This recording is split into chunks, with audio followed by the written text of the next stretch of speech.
For this workout, we're actually going to time each exercise. So for each exercise, we'll spend 35 seconds and then we'll move on to the next one after a little bit of a rest. Go ahead and begin with a band around your ankles, and we're going to side step 3 steps to the left and 3 steps back to the right. Continue doing this for that full 35 seconds. As you do this movement, you want to sit back into your hips, don't stand up straight, and don't push your knees forward. Keep your hips behind you. Your next exercise, go ahead and pull your band up around your knees, just above your knees. And we're going to do 35 seconds of banded squats. So as you squat down, push your knees out against the band and sit back as far as you can, almost like you're trying to reach back onto a chair. Let's take the band off for the next exercise and find a staggered position, almost like you're standing in a lunge. Lock into that position and take a light weight and lift it up and across in this diagonal pattern.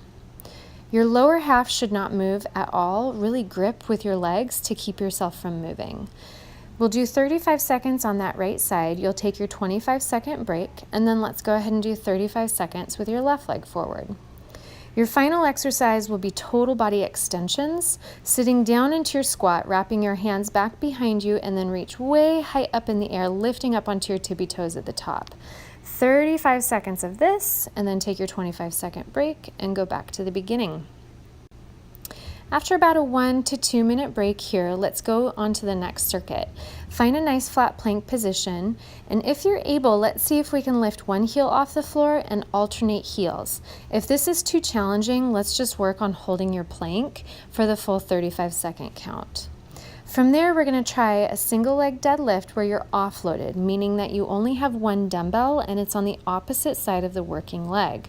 So your left leg is down, that's your worker, and we're going to have the dumbbell on the right side. As you hinge into your hip, make sure that your standing knee stays slightly bent. You'll do 35 seconds on one side, you'll take your rest, and then let's go ahead and do 35 seconds on the other side. Make sure you're maintaining a straight line from head to heel. Final exercise of this circuit, you'll get in your bent over position and you're going to alternate rows, pulling one arm up at a time. Make sure you're pulling your shoulder blade at the same time. Your final circuit here will work the same way. We'll start out with a goblet alternating side split squat. 35 seconds of this, holding a nice heavy weight at your chest. We're going to sit down into a side split squat. I like to aim my elbow to tap my knee. It's a good depth gauge so that you make sure both sides are equal. Really push your hips back as you sit into that side split squat. From there, we're going to do your push-ups elevated. So go ahead and find a chair, a bench, even a countertop. Make sure you have a really straight line from head to heel. Remember, your push-ups are moving planks, so lock in through your heels, through your hips to keep them really nice and strong. 35 seconds. We're going to finish up with 35 seconds of high knee jogging. See how high you can pick your knees up and if you can really pump your arms strong.